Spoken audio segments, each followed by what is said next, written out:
Chers amis, vous êtes toujours sur le Matinal Tocsin. Je vous remercie de votre présence, de votre fidélité. Likez, partagez, c'est extrêmement important. Et activez la petite cloche sur la chaîne YouTube. On est plus de 240 000 abonnés sur la chaîne. Donc, merci à vous de votre fidélité et de votre soutien. Ce matin, on poursuit cette matinale et j'ai appelé Nicolas Battini. Bonjour Nicolas, comment allez-vous?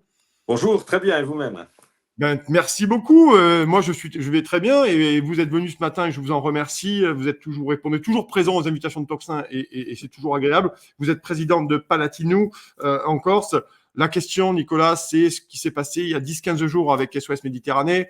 La question qu'on va se poser ce matin, à laquelle vous allez répondre, c'est est-ce que la Corse est-elle finalement sur le chemin de Lampedusa ou pas? Est-ce que vous aussi, vous allez accueillir des migrants venus du bout du monde ou du moins du fin fond de la Méditerranée? Comment ça se passe, Nicolas, chez vous là-dessus?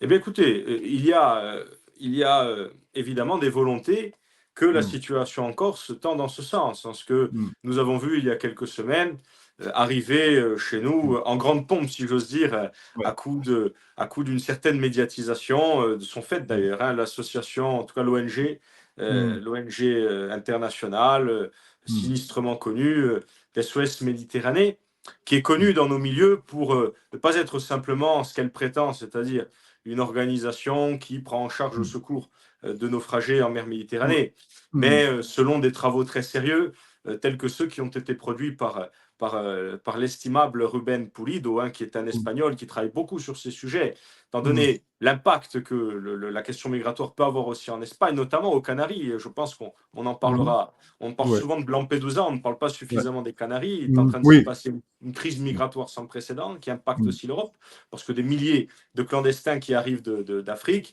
sont ensuite transférés par charter entier sur le continent européen et à mm, travers l'Espagne peuvent ensuite pénétrer dans tous les autres pays de l'espace Schengen. Mais pour ce qui concerne la Corse, en effet, cette ONG n'est pas seulement, comme je le mm, disais, une association qui secourt des naufragés en mer. C'est aussi, selon Ruben Pulido, qui a produit des travaux excellents à ce sujet, qui sont d'ailleurs mm, disponibles sur son Twitter et sur ses réseaux sociaux, euh, qui, euh, qui vont chercher au large de la Libye, par exemple, mm, des milliers d'immigrants qui ils sont évidemment rejetés par les mafias de passeurs qui mm, vivent de la misère de tous ces gens-là. Donc voilà, il s'agissait évidemment pour nous de nous saisir de ce sujet en Corse, parce que la chose ne nous paraissait absolument pas anodine, et nous sommes absolument persuadés que ceci obéit évidemment à une logique qu'a imposée indirectement, si j'ose dire, Giorgia mm. Meloni, qui mène Ouais. une politique tout de même fameuse, même si un certain nombre de gens, y compris parmi nos amis, ont Mm. été injustement, à mon sens, sévères avec elle dès les Ouais. débuts de son mandat, en ce que sa politique commence à donner des fruits remarquables. Vous n'êtes pas sans savoir que l'Italie a Mm, réduit de 65% les entrées illégales sur son territoire depuis le début de mm, sa politique extrêmement ferme en la mm, matière. Mais il est évident qu'un certain nombre d'ONG et de passeurs mm, professionnels mm. ou de passeurs indirects ou de complices de Ouais. passeurs, eh bien, entendent devant le mur qui est en train de se dresser en Mm. Italie, trouver d'autres voies d'accès au Oui, continent européen. Nicolas, c'est intéressant ce que vous dites là. Finalement, le fait de la politique de Giorgia Meloni a fait que ça a ouvert d'autres voies maritimes pour vous, concrètement, immédiatement. C'est conséquent de ces décisions. Nous en Ouais, sommes persuadés. Vous savez, ouais, l'ONG SOS Méditerranée existe depuis ouais. des décennies. Elle n'a Mm, jamais eu l'ambition de s'implanter en Corse. Elle mm, le fait et elle le fait malgré mm, l'hostilité de l'opinion publique qui a eu de mm, nombreuses occasions de se prononcer à ce sujet, notamment lors de tous les scrutins électoraux. Vous mm. savez que lors des dernières présidentielles, Éric Zemmour réalise 13% au premier tour, c'est-à-dire le Ouais, double de son score national, et mm, Marine Le Pen arrive à 60% au second tour des présidentielles. Lors des mm, dernières européennes, les candidats, je dirais mm, globalement hostiles à l'immigration de masse, tels que Jordan Bardella ou Marion Maréchal, mm. ont rassemblé sur leur de nom plus de la moitié de l'électorat Ouais, en Corse. mm, Par conséquent, ouais, les choses sont très claires. Et mm, que cette ONG ait l'ambition de s'installer, de s'implanter dans un mm, pays comme le nôtre, eh bien, prouve précisément sa détermination, en ce qu'elle sait mm. parfaitement qu'elle va se heurter, et ça a été le cas d'ailleurs, nous en parlerons certainement, Ouais, à mm, une levée de bouclier populaire, mm, spontanée, et que pour notre part, nous organisons et que nous entendons structurer sur la mm. durée. Oui, parce qu'on l'a vu, hein, il y a eu des manifestations notamment et même des invectives récemment en Corse là-dessus. On Oui. imagine, vous le dites, hein, électoralement et même culturellement, une grande majorité de Corse aujourd'hui n'est pas prêt à ce que la Corse devienne Lampedusa, c'est ça, hein? Alors absolument, et nous tenons à préciser que les Mm. incidents qui ont lieu ne sont pas de notre fait, en ce Ouais. que Mm. nous savons pertinemment que, eu égard à Mm. l'énorme soutien que notre parole peut rencontrer au Mm. sein de la population sur ces sujets, et sur d'autres, mais Mm. sur ces sujets en particulier, nous devons nous astreindre et nous contraindre à Mm. une démarche essentiellement et exclusivement pacifique, légale, qui notamment respecte aussi la liberté d'expression et le droit pour les amis Mm. de SOS Méditerranée de faire valoir leurs arguments. Nous ne Mm. sommes pas, en effet, nous ne sommes pas Ouais. favorables aux démarches qui tendent à empiéter sur la liberté d'expression Ouais. des autres, ne serait-ce que pour Mm. la simple raison que c'est nous, en général, qui sommes victimes des logiques de Ouais. censure. Ce n'est pas pour les Ouais. reproduire. Mais Mm. en effet, la population a été extrêmement sensible au fait que nous lancions, notamment sur les réseaux sociaux, mais également par voie de presse, eh bien, un appel à s'organiser sur le long terme et à résister à tout cela. Ceci passera évidemment, si Mm. le besoin s'en fait sentir, par des rassemblements populaires et Mm. démocratiques, notamment si l'on entend, suite à un certain nombre de phases qui sont certainement prévues dans le camp de nos adversaires, d'implanter des camps de migrants en Corse. Parce Mm. que, écoutez, si au nom de tous les bons sentiments de la Terre, Mm. on se met, on décide d'accueillir un bateau, pourquoi pas deux, pourquoi pas trois, et puis ces gens, il faudra bien en faire quelque chose, et puis ils vont bien débarquer à un moment donné, ils vont pas rester à Béternam sur Mm. les bateaux sur lesquels ils sont arrivés, et puis s'ils débarquent, évidemment, il va falloir les loger. C'est ce qu'on appelle un camp, puis deux camps, Mm. puis trois camps, et nous aurons encore ce que nous avons à Lampedusa ou Mm. actuellement aux Canaries. C'est évidemment une perspective qui Mm. nous semble tout à fait inacceptable. Et vous le disiez effectivement, hein, vous avez, vous, appelé au calme, notamment à la liberté d'expression. Vous l'avez dit également que vous vous opposiez fermement à la violence de toutes sortes, même verbale. Finalement, là-dessus, et même, je crois, peut-être que je passe sur votre contrôle, mais que vous aviez appelé ces gens justement à s'exprimer du côté des SOS Méditerranée pour montrer l'inanité des arguments qui étaient les leurs. Je crois que je ne crois pas trahir votre pensée, Nicolas Battini, hein, me semble-t-il. Hein. Vous lui êtes absolument fidèle. Ouais. Mm. En effet, je suis absolument partisan et Ouais. favorable au fait Mm. que cette ONG Mm. s'explique dans nos villages, Mm. certains villages où la route n'est même pas refaite depuis 40 ans, et qu'elles aillent Mm. expliquer à Mm. ces milliers de Corses qui ne sont même pas desservis par les services publics qu'il va Mm. falloir, à partir du denier public, de sommes conséquentes de subventions ou pourquoi pas d'autres Mm. taxes et d'autres impôts, Mm. financer un certain nombre d'infrastructures qui permettront de profiter à des Mm. Libyens, des Maliens, des Érythréens ou que sais-je. Je pense que c'est tout à fait inacceptable. Mm. Et je dis ça sans m'émanciper, en Mm. effet, des sentiments d'humanité Mm. qui peuvent me pousser à Ouais. compatir et être Ouais. solidaire vis-à-vis des pans entiers de l'humanité qui sont dans la misère et la souffrance. Mais enfin, Mm. on me permettra de revendiquer une certaine cohérence lorsque je suis nationaliste et que je Mm. dis vouloir en effet m'occuper des miens avant que de Mm. m'occuper des autres.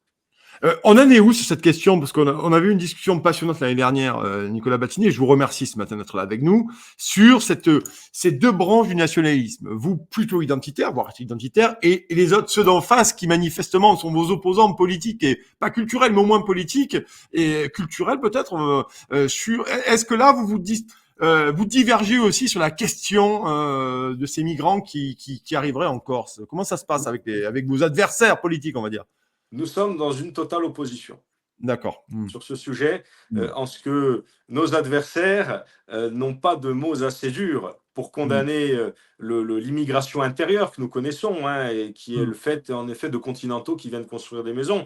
Mmh. Immigration intérieure, vous le savez, sur laquelle également nous sommes Ouais. extrêmement Oui. critiques. Mmh. Oui, Mais oui. Mmh. dans une logique de cohérence, si nous Mmh. sommes critiques vis-à-vis de cette immigration-là, qui pose de terribles problèmes, notamment d'un point de vue du foncier, il s'agit Ouais, ouais. aussi d'être extrêmement critique, plus encore, vis-à-vis Mmh. des autres immigrations qui émanent d'autres logiques civilisationnelles et qui, en plus Mmh. de participer à la submersion démographique, eh bien, nous Mmh. pose un problème d'ordre culturel et Mmh. d'incapacité intégratoire, ce qui n'est pas nécessairement le cas pour les autres Ouais. populations européennes Mmh. qui viennent en Corse. Il est évident Mmh. que la position des autonomistes de gauche, qui Mmh. consiste à être particulièrement xénophobe avec d'autres populations européennes, et Mmh. ensuite d'être particulièrement humaniste avec Mmh. des populations extra-européennes, nous apparaît comme étant une déclinaison d'une forme de pensée Mmh. ethno-masochiste qui, Mmh. évidemment, n'est absolument pas cohérente avec un postulat nationaliste. Hmm. Oui, parce que il y a vraiment ces divergences-là sur l'île.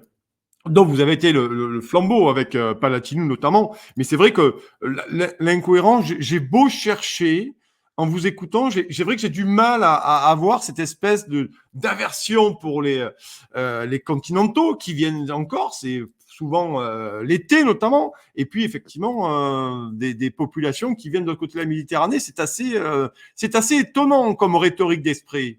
Eh bien, écoutez, c'est le résultat de ces 50 dernières années Mm, d'un logiciel que nous sommes en train de déconstruire, d'expliciter, ce qui en effet suscite des débats extrêmement vifs depuis 2 ans dans le nationalisme corse et qui aujourd'hui nous a posé comme des mm, arbitres essentiels et incontournables du débat insulaire. Évidemment, cette position qui est la nôtre, qui est une position de force aujourd'hui dans le mm, débat public, qui nous permet, par exemple, mm, de mettre en lumière des thématiques telles que l'installation de cette ONG. Sans mm, nous, personne n'en aurait parlé en Corse, ou très peu mm, de gens. Nous en mm, avons parlé, nous l'avons dénoncé, et cela est devenu un débat public mm, incontournable et en effet extrêmement mm, vif durant une dizaine de jours. Mais mm. tout ce travail que nous menons d'un point de vue doctrinal, que Mm. j'évoque énormément dans mon livre, Le Sursaut Oui, Corse, oui. dont nous avons parlé il y a peu d'ailleurs avec l'excellent Mathieu Bocoté sur CNews, hein, et qui chez nous a un succès fou et qui est en effet aujourd'hui l'élément de débat principal depuis 6 mois dans l'île, malgré en effet une censure particulière des médias locaux. Bon, mais c'est Mm, quelque chose, je pense que les membres de notre camp, globalement, je parle de notre camp au niveau européen, une chose à laquelle nos amis sont habitués. mm, Mais il s'agit en effet de déconstruire ce logiciel, de mettre en exergue ces profondes incohérences et de dire précisément que l'autonomisme de gauche n'est pas une pensée nationaliste. C'est une pensée de gauche, une mm, pensée en effet ethnomasochiste, mm. qui estime que les Blancs ont des comptes à rendre devant l'histoire, disons les choses telles qu'ils les pensent. Hein. Ouais, Je ouais. n'aurais peut-être pas le même genre de terme pour ce qui me concerne, mais enfin, c'est ainsi Mm, qu'ils le pensent, et qui se servent de l'identité corse pour mm, s'en prendre de façon maladive à l'État, mm, à la France, et à travers l'État et la France, aux mm, Occidentaux en général. Il est mm, évident que notre nationalisme à nous, notre autonomisme à nous, s'inscrit précisément dans cette filiation occidentale et mm, invalide les postulats des gens que je viens d'évoquer. Et en mm, effet, donne la parole à ce que ressentent mm, un nombre tout à fait conséquent de Corses, et y compris de nationalistes. mm. Quels sont là, par rapport à ça, quels sont vos rapports avec les services de l'État, les services publics, notamment les services de l'État, suite à cette question de SOS Méditerranée? Est-ce que il y a eu une oreille attentive? Comment ça se passe? Parce comment on peut analyser ça, Nicolas? Ben écoutez, nous avons des rapports tout à fait normaux, les mêmes Mm, rapports que peut avoir n'importe quelle formation associative pour ce qui concerne ouais. Paladine, ou un qui mène un Mm, travail doctrinal et culturel, mm, ou d'une formation politique telle que MOS à Paladine, hein, qui est la déclinaison mm, électorale de notre mouvement. Nous avons des rapports tout à fait normaux d'échanges et de discussions. En effet, les services de l'État sont au fait de tout ce que nous disons concernant l'état d'esprit du peuple mm, corse et de la population corse en général vis-à-vis de ces sujets-là, et craignent particulièrement, bien plus qu'ailleurs, des échauffourées ou des événements qui pourraient conduire à des extrémités que personne ne mm. souhaite. Ouais, ouais.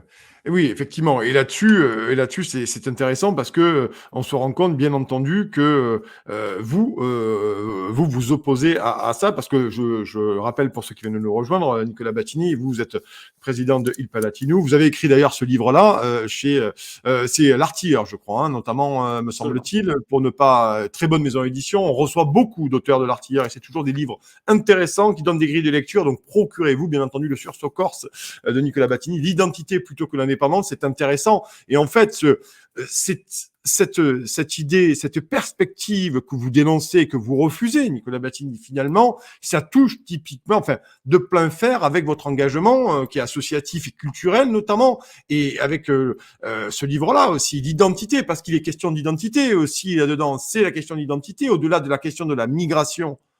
Bien sûr. Oui, Mm, évidemment, mais évidemment, vous savez, le postulat de base du nationalisme corse, mm, mm, historiquement, hein, depuis les mm, années 20, et peut-être même depuis la fin du mm, 19e siècle, hein, si on prend en compte les premières mm, revendications linguistiques, qui n'étaient mm, pas encore vraiment des revendications nationalistes, le premier postulat, c'est l'identité.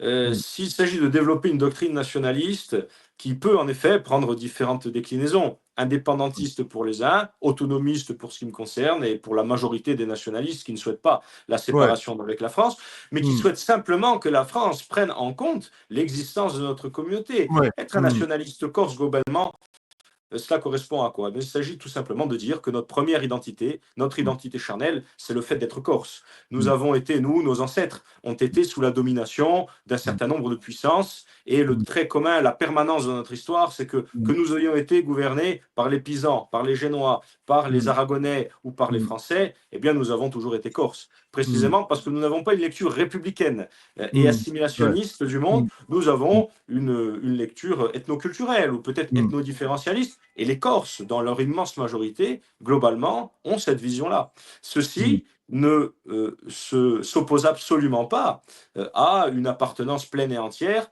dans la nationalité française, dès lors, en effet, que cette nationalité française n'est plus régie par des critères jacobins, mais plutôt prend en compte, en effet, les réalités que je viens d'évoquer. Je vais vous titiller, Nicolas Battini. Vous savez que je vous pose cette question à chaque fois, mais c'est toujours intéressant d'avoir votre regard là-dessus. L'Union européenne, le pacte asile-immigration, un gouvernement avec Michel Barnier, qui est quand même l'ancien commissaire européen, qui est quand même tout à fait favorable à l'idéologie européiste et immigrationniste à bien des égards. Le pacte asile-immigration, plus longuement le pacte de Marrakech, qui est un traité international non contraignant, mais tout de même, finalement, vous aussi, vous pouvez à un moment donné pâtir de cette inclinaison de la France à cette idéologie dans laquelle la Corse pourrait être amenée aussi avec ce genre de migration. Hein.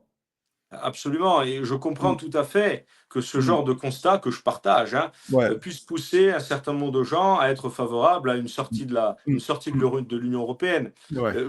J'en comprends tout à fait les motivations. Mm.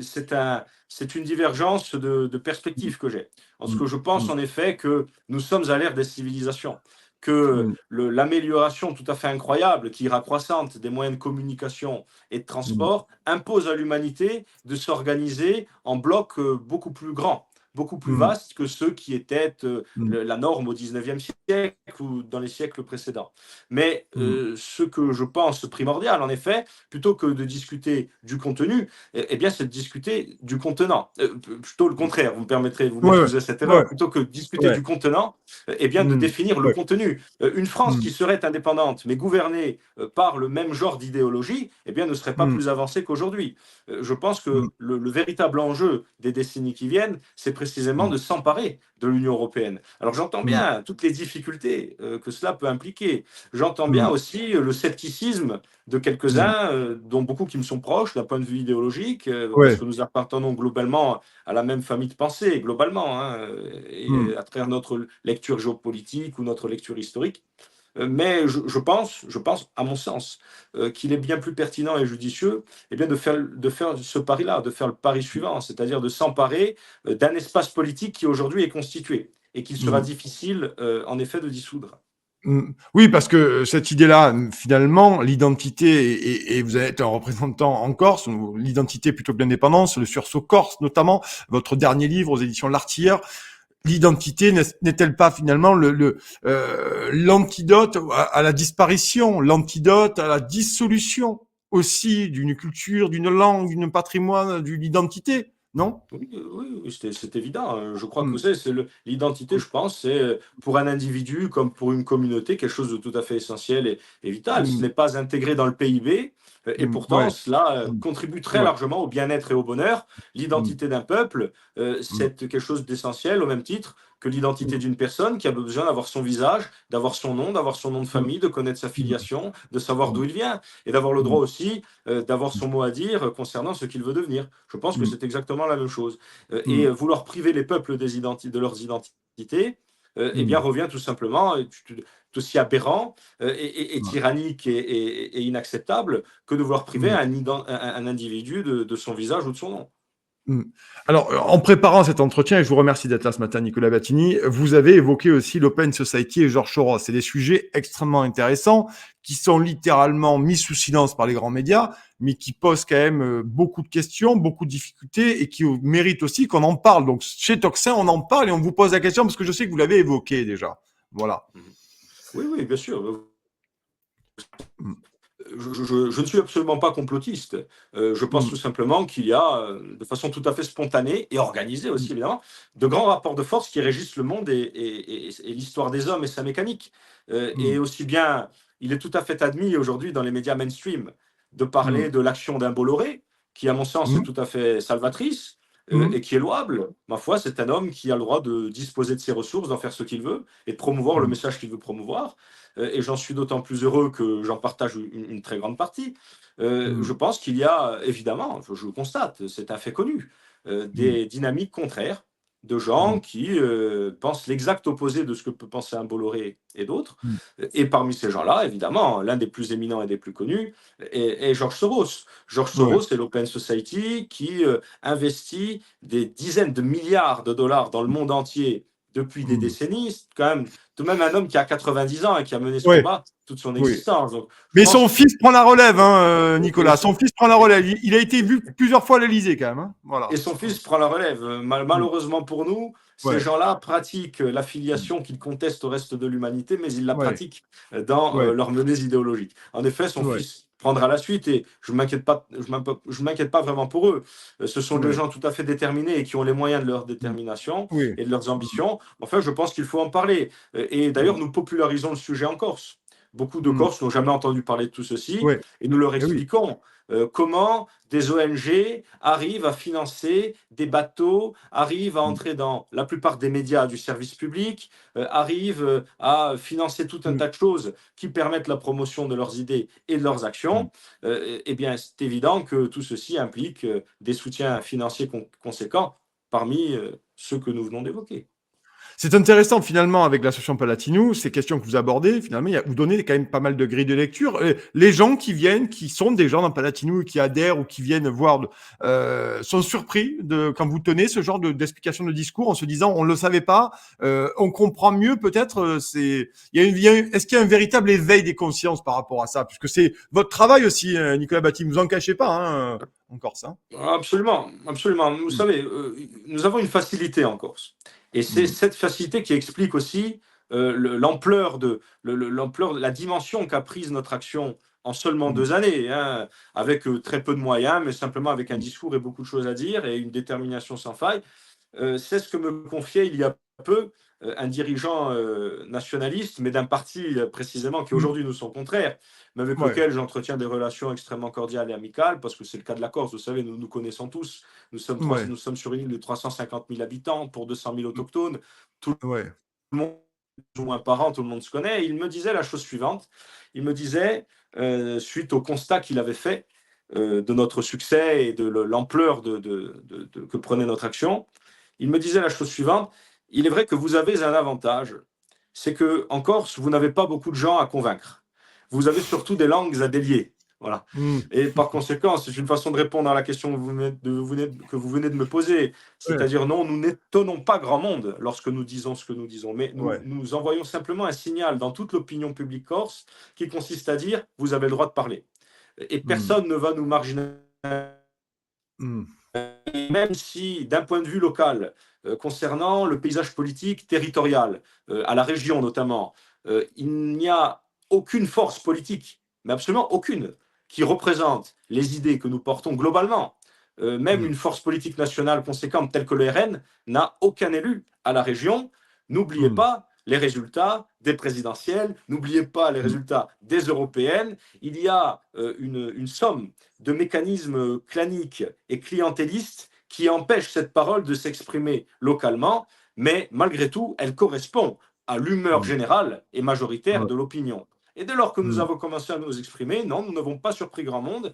Au contraire, nous avons permis à des milliers de Corses de comprendre qu'ils n'étaient pas seuls à penser ce qu'ils pensent et que les résultats électoraux aux différentes élections que je viens d'évoquer eh bien, ne sortent pas des urnes par hasard et qu'ils correspondent en effet à une réalité.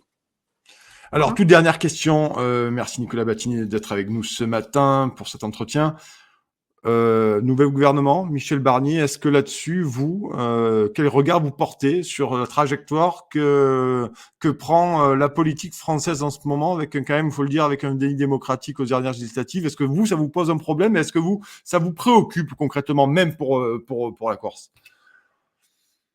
vous savez, alors, évidemment, le nationaliste corse que je suis donne une Ouais. primauté au sujet qui concerne directement les Mmh. discussions de Beauvau, c'est-à-dire les Mmh. discussions autour de l'autonomie Mmh. qui avaient Oui. été mises en place depuis Mmh. l'assassinat d'Ivan Colonna par un Ouais. Mmh. islamiste en 2022. Mmh. Discussion qui semble au point mort et qui, selon moi, selon nous, pour le reste, vous savez, je suis un, je suis un démocrate libéral. Et par Mmh. conséquent, le fait de voir un pays gouverné par une formation politique qui a réalisé un score tout à fait médiocre aux dernières législatives m'apparaît comme quelque chose de parfaitement inacceptable. Lorsque je vois Mmh. les scores du RN et que Mmh. nous pouvons constater qu'ils sont même Mmh. exclus d'un certain nombre de commissions et qu'ils Mmh. n'ont pas la capacité de faire valoir réellement dans les institutions ce qu'ils représentent au sein Mmh. du peuple, je pense que ceci est tout à fait inacceptable. Vous savez, je crois que la France, alors je sais que cela va m'opposer dans le débat à un certain nombre de gens qui, pour le coup, Mmh. peuvent être proches de nous, mais Ouais. lorsque je dis que je suis un démocrate libéral, ce n'est pas une étiquette communicationnelle. Je pense que Mmh. la France devrait aujourd'hui s'aligner sur la plupart des démocraties occidentales et établir la Mmh. proportionnelle comme véritable moyen de gouvernance. Mmh. Mmh. Et je pense que si tel était le cas, Mmh. la France serait déjà engagée dans des politiques de type Salvini ou Meloni depuis des années. Mmh. Mmh. En tout cas, merci de nous avoir donné votre avis là-dessus, Nicolas Battini. Vous êtes président de Palatinou. Et, chers amis, je vous invite à aller vous jeter sur le sursaut corse, l'identité plutôt que l'indépendance, aux très bonnes éditions L'Artilleur. Merci beaucoup, Nicolas Battini. On vous souhaite un excellent vendredi, un excellent week-end et merci d'avoir répondu favorablement à notre invitation. Bonne journée à Également, vous, merci à vous. Nicolas. Merci Bonne beaucoup. journée. Bonne journée.